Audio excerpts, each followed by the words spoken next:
ಕಾವೇರಿ ವಿವಾದದಲ್ಲಿ ರಾಜ್ಯ ರಣತಂತ್ರವನ್ನು ರೂಪಿಸ್ತಾ ಇದೆಯಂತೆ. Supreme court ಮೆಟ್ಟಿಲೇರಲು ರಾಜ್ಯ ಸರ್ಕಾರ ನಿರ್ಧಾರವನ್ನ ಮಾಡಿದೆ. ಮೇಲ್ಮನವಿ ಸಲ್ಲಿಕೆಗೆ ಕೆಲವೇ ಕ್ಷಣಗಳಲ್ಲಿ ನಿರ್ಧಾರವನ್ನ ಕೈಗೊಳ್ಳಲಾಗುತ್ತೆ.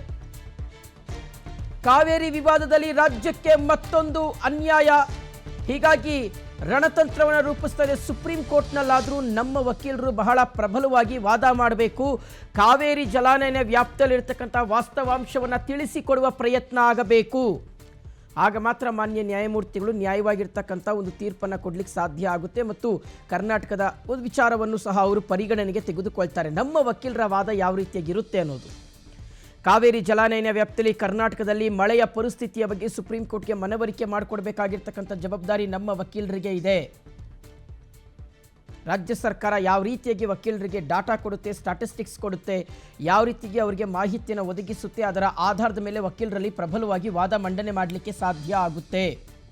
ನೋಡಿ, ಕಳೆದ ವಾರ ಏನೋ ಅಲ್ಪ ಸ್ವಲ್ಪ ಮಳೆ ಆಯಿತು, ಪರವಾಗಿಲ್ಲ, ಈಗ ಮಳೆ ಆಗ್ತಾ ಇದೆ, ಇನ್ನೇನು ಸ್ವಲ್ಪ ದಿನಗಳಲ್ಲಿ KRS ತುಂಬೋಗುತ್ತೆ, ಕಬಿನಿ ತುಂಬೋಗುತ್ತೆ, ಹಾರಂಗಿ ತುಂಬೋಗುತ್ತೆ, ಹೇಮಾವತಿ ತುಂಬೋಗುತ್ತೆ ಅಂತ ನಾವು ಖುಷಿ ಪಟ್ವಿ. ತಮಿಳ್ನಾಡಿಗೆ ಎಷ್ಟು ಬೇಕೋ ನೀರು ಅಷ್ಟನ್ನು ಕೊಟ್ಬಿಡೋಣ, ಅಟ್ಲೀಸ್ಟ್ ಅವ್ರು ಬಾಯಿ ಮುಚ್ಕೊಳ್ಳಿ ಅದಕ್ಕಾದರೂ ಅಂತ ನಾವು ಅಂದ್ಕೊಂಡಿದ್ವಿ. ಆದರೆ ನೋ, ಹಂಗಾಗಿಲ್ಲ. ಮಳೆ ಹಂಗೆ ಬಂದು ಹಿಂಗೆ ನಿಂತೋಯ್ತು.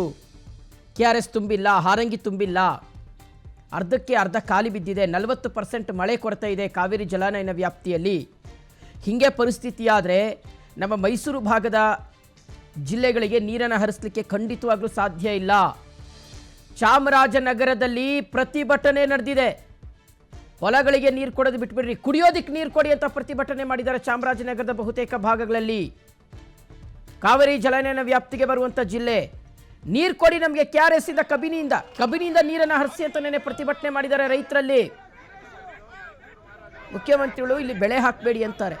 ಪಕ್ಕದ ರಾಜ್ಯ ತಮಿಳುನಾಡಿಗೆ ನೀರು ಬಿಟ್ಕೊಂಡು ಅವರು ಆರಾಮಾಗಿ ಬೆಳೆ, 2 ಬೆಳೆ 3 ಬೆಳೆ ಬೆಳ್ಕೊಂಡವರು. ಅವರು 2 ಬೆಳೆ ಬೆಳೆಯೋದಕ್ಕೆ ಅವಕಾಶ ಇದೆ ಅವರಿಗೆ.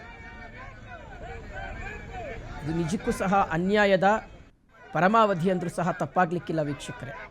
ಪ್ರತಿ ಸಲವೂ ಸಹ ಕರ್ನಾಟಕಕ್ಕೆ ಆಗ್ತಾ ಇರ್ತಕ್ಕಂಥ ಅನ್ಯಾಯ.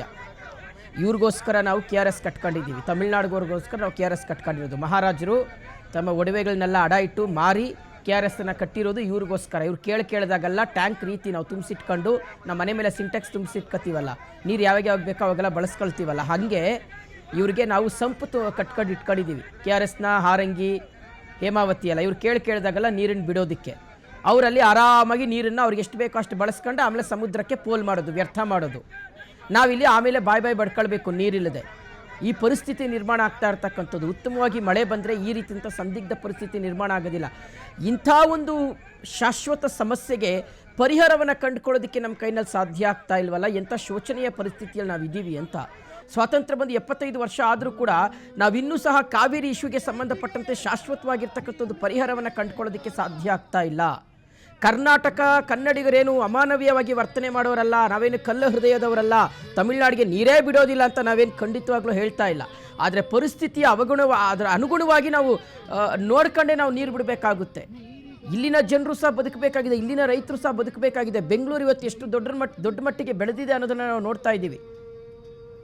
ರೈಟ್, ಇದ್ರ ಬಗ್ಗೆ ಡೀಟೇಲ್ಸ್ ಕೊಡ್ತಾರೆ ನಮ್ಮ ಪ್ರತಿನಿಧಿ ರವಿ. ಈಗ ಲೈವಲ್ಲಿ ಕನೆಕ್ಟ್ ಆಗ್ತಾ ಇದ್ದಾರೆ. ರವಿ, ಮತ್ತೊಂದು ಅನ್ಯಾಯ, CWRC ಆದೇಶವನ್ನು CWMA ಮತ್ತೆ ಎತ್ತಿ ಹಿಡಿದಿದೆ.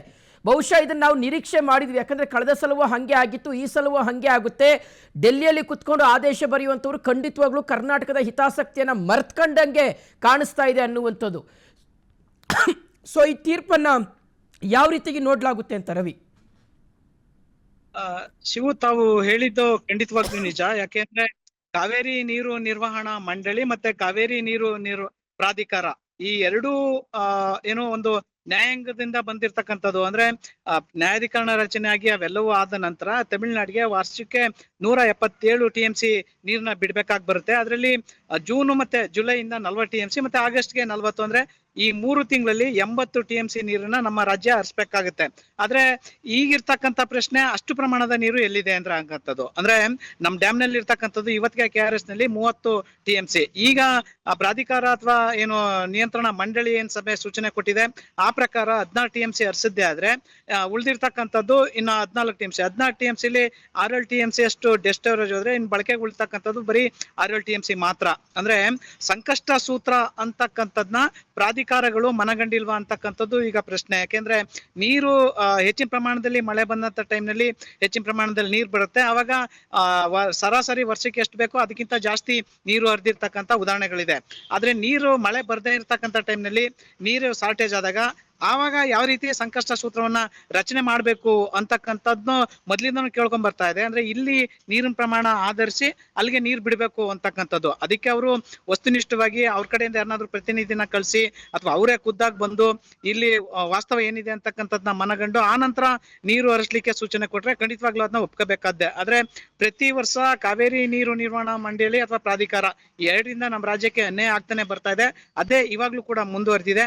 ಈ ನಿಟ್ಟಿನಲ್ಲಿ ಯಾವುದೇ ಕಾರಣಕ್ಕೂ ರಾಜ್ಯ ಸರ್ಕಾರ ಈ ಆದೇಶವನ್ನ ಪಾಲನೆ ಮಾಡಬಾರ್ದು ಅನ್ನೋ ನಿಟ್ಟಿನಲ್ಲಿ ರೈತರು ಈಗಾಗಲೇ ಹೋರಾಟವನ್ನ ಆರಂಭಿಸಿದ್ದಾರೆ. ಈ ಎಲ್ಲಾ ಬೆಳವಣಿಗೆಗಳ ನಡುವೆ ನಾವು ಯಾವಾಗ್ಲೂ ರೈತವನ್ನ ಕಾಯ್ತೀವಿ ಅಂತಾನೆ ಹೇಳ್ಕೊಂಡ್ ಬಂದಿರತಕ್ಕಂತ ಸರ್ಕಾರಗಳು ಆ ಪ್ರಾಧಿಕಾರದ ಅಂದ್ರೆ ನಾವು ನ್ಯಾಯಕ್ಕೂ ಒಂಚೂರು ಬೆಲೆ ಕೊಡ್ಬೇಕು ಅನ್ನೋ ನಿಟ್ಟಿನಲ್ಲಿ ಸ್ವಲ್ಪ ಪ್ರಮಾಣದಲ್ಲಿ ನೀರ್ ಬಿಟ್ಟು ಆನಂತರ ಮೇಲ್ಮನವಿ ಸಲ್ಲಿಸಿರ್ತಕ್ಕಂಥ ಉದಾಹರಣೆಗಳು ಸಾಕಷ್ಟಿದಾವೆ. ಈಗಲೂ ರಾಜ್ಯ ಸರ್ಕಾರ ನೀವು ಹೇಳಿರ್ತಕ್ಕಂಥ ಅಷ್ಟು ಪ್ರಮಾಣದ ನೀರನ್ನ ಬಿಡ್ಲಿಕ್ಕೆ ಸಾಧ್ಯ ಇಲ್ಲ. ಹಂಗಾಗಿ ಸ್ವಲ್ಪ ಪ್ರಮಾಣದ ನೀರನ್ನ ಬಿಟ್ಟಿದ್ದೀವಿ. ಹಿಂಗಾಗಿ ಹೆಚ್ಚಿನ ಏನು ಪರಿಶೀಲನೆ ಮಾಡಿ ಆನಂತರ ನೀವು ಮತ್ತೊಂದು ತೀರ್ಪು ಕೊಡಿ ಅಂತೇಳಿ ಮೇಲ್ಮನವಿ ಅಥವಾ ಸುಪ್ರೀಂ ಕೋರ್ಟ್ಗೆ ಹೋಗ್ಲಿಕ್ಕೆ ಏನಾರ ಅವಕಾಶ ಇದೆಯಾ ಅಂತಕ್ಕಂಥದ್ದು ಕಾನೂನು ತಜ್ಞರು ಹೇಳ್ಬೇಕಾಗುತ್ತೆ. ಸೊ ಈ ಎಲ್ಲಾ ಬೆಳವಣಿಗೆಗಳ ನಡುವೆ ಮಂಡ್ಯದಲ್ಲಿ ಈಗಾಗಲೇ ಹೋರಾಟ ಆರಂಭ ಆಗಿದೆ. ನಾಳೆಯಿಂದ ಮತ್ತಷ್ಟು ಹೋರಾಟಗಳು ನಡೀತಕ್ಕಂಥ ಎಲ್ಲಾ ಸಾಧ್ಯತೆಗಳಿದೆ. ಒಂದೇ ಒಂದು ಬೇಡಿಕೆ, ಯಾವುದೇ ಕಾರಣಕ್ಕೂ ತಮಿಳುನಾಡಿಗೆ ನೀರು ಬಿಡಬಾರ್ದು. ಮತ್ತೆ ಈಗ ನಾವು ಬೆಳೆ ಬೆಳಿಲಿಕ್ಕೆ ನೀರು ಹರಿಸ್ಬೇಕು ಅನ್ನೋ ನಿಟ್ಟಿನಲ್ಲಿ ರೈತರು ಒತ್ತಾಯವನ್ನ ಮಾಡ್ತಾ ಇದ್ದಾರೆ ಶಿವು. ಆದ್ರೆ ರಾಜ್ಯ ಸರ್ಕಾರ ಯಾವ ರೀತಿ ನಿರ್ಧಾರ ತಗೊಳುತ್ತೆ ಅಂತಕ್ಕಂಥದ್ದೇ ಈಗಿರ್ತಕ್ಕಂಥ ಪ್ರಶ್ನೆ. Yes, correct Ravi. ಈಗ ಮೊದಲು ರಾಜ್ಯ ಸರ್ಕಾರ ಬೆಳೆಗಳಿಗೆ ನೀರನ್ನು ಹರಿಸ್ಬೇಕು, ಯಾಕಂದ್ರೆ ಅದನ್ನ ಸ್ಟಾಪ್ ಮಾಡಿದ್ದಾರೆ, ಬರೀ ಕುಡಿಯೋದಕ್ಕೆ ಮಾತ್ರ ನೀರನ್ನು ಇಟ್ಕೊಂಡಿದ್ದಾರೆ ಅಂತ. ಅದನ್ನ ನಾವು ತಮಿಳುನಾಡಿಗೆ ಆರಾಮಾಗಿ ನೀರನ್ನು ಕೊಟ್ಕೊಂಡಿದ್ದೀವಿ, ಅಲ್ಲಿನ ರೈತರು ಆರಾಮಾಗಿ ಬೆಳೆ ಬೆಳೀತಾರೆ, ಆದರೆ ನಮ್ಮ ರೈತರು ಮಾತ್ರ ಬಾಯ್ ಬಡ್ಕೊಳ್ಬೇಕು, ಆ ರೀತಿಯಾದಂಥ ಒಂದು ಪರಿಸ್ಥಿತಿ ಇದೆ ಅಂತ ಒಂದು ಕಡೆ ಸಚಿವ ರಾಮಲಿಂಗಾರೆಡ್ಡಿ ಅವರು ಹೇಳಿದ್ದಾರೆ ರವಿ. ಈಗ ಏನು 4.5 TMC 15 ದಿನಗಳ ಹಿಂದೆ ಏನು CWMA ಆಗಿರ್ಬೋದು, CWRC ಆಗಿರ್ಬೋದು 4.5 TMCಯನ್ನು ಕೊಡಬೇಕು ಅಂತ ಏನು ಹೇಳಿದ್ರು. ಆದರೆ ಈಗ ಹೆಚ್ಚುವರಿಯಾಗಿ 7.5 TMC, ಇಲ್ಲಿಯವರೆಗೆ ಟೋಟಲ್ 7.5 TMC ತಮಿಳುನಾಡಿಗೆ ಹರ್ಕೊಂಡು ಹೋಗಿದೆ ಅನ್ನುವಂಥದ್ದು. ಸೊ ಅಲ್ಲಿಗೆ ಎಲ್ಲೋ ಒಂದು ಕಡೆ ತಮಿಳುನಾಡಿನ ದುರಾಸೆ ಅನ್ನುವಂಥದ್ದು ಎಷ್ಟು ಮಟ್ಟಿಗೆ ಇದೆ ಅನ್ನೋದು ಬಹಳ ಕ್ಲಿಯರ್ ಕಟ್ ಆಗಿ ಗೊತ್ತಾಗ್ತಾ ಇದೆ. ಇದೆಲ್ಲದರ ನಡುವೆ ನಮ್ಮ ವಾದ ಯಾವ ರೀತಿಯಾಗಿರ್ಬೇಕು, ಏನು ಸುಪ್ರೀಂ ಕೋರ್ಟ್ ಏನೋ ಹೋಗ್ತಾರಂತೆ ರಾಜ್ಯ ಸರ್ಕಾರದವರು, ಯಾವ ರೀತಿಗೆ ನಮ್ಮ ವಾದ ಇರಬೇಕು ಅಂತ ಅಂತೀರಿ ಅಂತ? ಶಿವು, ತಾವು ಹೇಳಿದಾಗ ಈಗಾಗಲೇ ಕಳೆದ ಬಾರಿ ಸೂಚನೆಯನ್ನ ನಾವು ಈಗಾಗಲೇ ಪಾಲನೆ ಮಾಡಿದ್ದೀವಿ. ನೀವು ಹೇಳಿರ್ತಕ್ಕಂಥ 4 TMCಗೆ ಇನ್ನೂ ಒಂದಷ್ಟು 3 ಅಂದ್ರೆ ಒಂದು 15 ದಿನಗಳ ಹಿಂದಿನ ವಾತಾವರಣ ಬೇರೆ, ಇವತ್ತಿನ ವಾತಾವರಣ ಬೇರೆ. ಯಾಕೆಂದ್ರೆ KRS ನಲ್ಲಿ ಅವತ್ತಿಗೆ ಬರೀ 80 ಅಡಿ ನೀರಿತ್ತು. ಹಂಗಾಗಿ ಸ್ವಲ್ಪನೂ ನಾವು ಪಾಲನೆ ಮಾಡ್ಲಿಕ್ಕೆ ಸಾಧ್ಯ ಇಲ್ಲ ಆದೇಶವನ್ನ ಅಂತಕ್ಕಂಥ ವಾತಾವರಣ ಇತ್ತು. ಅಷ್ಟೊಂದು ಪರಿಸ್ಥಿತಿ ನಡುವೆನೂ ನೀವು ನೀರ್ ಬಿಡ್ಲೇಬೇಕು ಅಂತೇಳಿ ಸೂಚನೆಯನ್ನ ಕೊಡ್ತರು, ಮತ್ತೆ ಆರ್ಡರ್ನ ಕೊಟ್ರು. ಆದ್ರ ಏನು ದೇವರ ಕೃಪೆನ ಏನೋ ಸ್ವಲ್ಪ ಪ್ರಮಾಣದಲ್ಲಿ ನೀರು ಬಂತು. ಇವತ್ತಿಗೆ ಡ್ಯಾಮ್ ನಲ್ಲಿ 107 ಅಡಿಯಷ್ಟು ನೀರು ಸಂಗ್ರಹ ಆಗಿದೆ. ಅಂದ್ರೆ 30 TMC ಅಷ್ಟು ನೀರು ಸಂಗ್ರಹ ಆಗಿದೆ. ಇದ್ರ ನಡುವೆ ತಮಿಳುನಾಡಿಗೆ ಯಾಕೆ ಪದೇ ಏನು ಪ್ರಾಧಿಕಾರ ಅಥವಾ ಏನು ನಿಯಂತ್ರಣ ಮಂಡಳಿ ಏನಿದೆ ಅದು ಅನುಕೂಲ ಆಗೋ ನಿಟ್ಟಿನಲ್ಲಿ ಯಾಕೆ ನಡ್ಕೋತಾ ಇದ್ದಾರೆ ಅಂತಕ್ಕಂಥದ್ದೇ ಈಗ ಉಳಿದಿರ್ತಕ್ಕಂಥ ಪ್ರಶ್ನೆ. ಯಾಕೆಂದ್ರೆ ನಮ್ಮವರು ವಾಸ್ತವವನ್ನ ಮಂಡಳಿಗೆ ಅಥವಾ ಪ್ರಾಧಿಕಾರಕ್ಕೆ ತಿಳಿಸ್ಕೊಡುವಲ್ಲಿ ಏನಾದ್ರು ಎಡವಿದಾರ ಅಥವಾ ಬೇರೆ ಏನಾದ್ರು ಕಾರಣ ಇದೆಯಾ ಅಂತಕ್ಕಂಥದ್ದು ಬಹುಶಃ ಇದು ನ್ಯಾಯಾಂಗದ ವ್ಯಾಪ್ತಿಲಿ ಬರ್ತಕ್ಕಂಥ ಹಿನ್ನೆಲೆಯಲ್ಲಿ ನಾವು ಅದನ್ನ ಹೇಳಲಿಕ್ಕೆ ಸಾಧ್ಯ ಆಗಲ್ಲ.